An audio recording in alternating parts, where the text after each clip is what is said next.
Families and Jefferson County leaders tonight are leaving little doubt they are strongly against a state plan to house sex offenders here. A state agency wants to place nearly 200 offenders at the vacant Price Juvenile Correctional Center once the offenders have served prison time. Dozens of people attended a Commissioners Court meeting this morning to speak out against the idea. The county owns the complex and would have to approve any plan. KFDM's Sarai is outside the prison center to explain what the head of the state agency is saying. Sarai?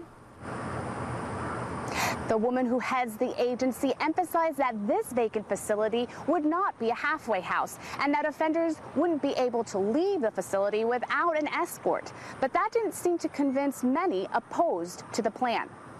We're just such a small community, and it's a bit scary. Summer Frazier wasn't scared to speak out at Jefferson County Commissioners Court against housing sex offenders at what used to be a juvenile detention center. I have a 1-year-old and a 3-year-old, so and we're a mile away from the facility, so we definitely do not want this anywhere around us. And a state official arguing that housing sex offenders is safe didn't change her mind. Definitely still against it. I think we need to use that facility for something that's positive, like educating at-risk children or something else, that instead of these sex offenders that can't really be rehabilitated.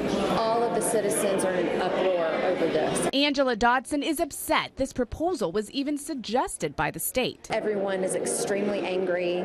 Nobody here is okay with this. It is not welcome. She thinks enough resources are being spent on offenders. We have enough people like this in our prison systems already.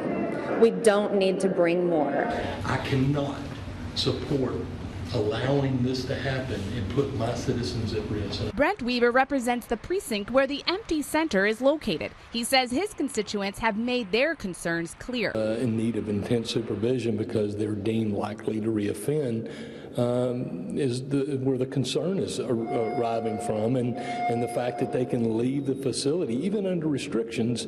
I'm opposed to that. With such adamant opposition, Marsha McLean says she is willing to negotiate on how restrictive leaving the facility can be for sex offenders. We can put restrictions, and we can beef up our restrictions, and that's part of what we're working on right now. She understands it's a hard sell, but will keep trying. I think it's pretty clear here from everybody, whether it's the state officials or the county officials, that they don't want us to be here. But I got to find someplace, the bottom line.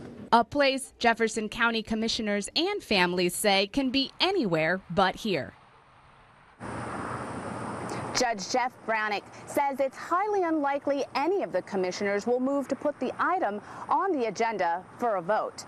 Reporting live in Jefferson County, I'm Sarai Demeen, KFDM 6 News.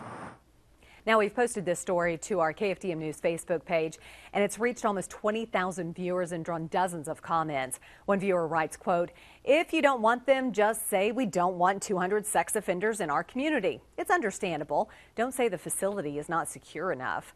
Another viewer says, "This is crazy. We don't want them here, escaping or being released in our community around our children."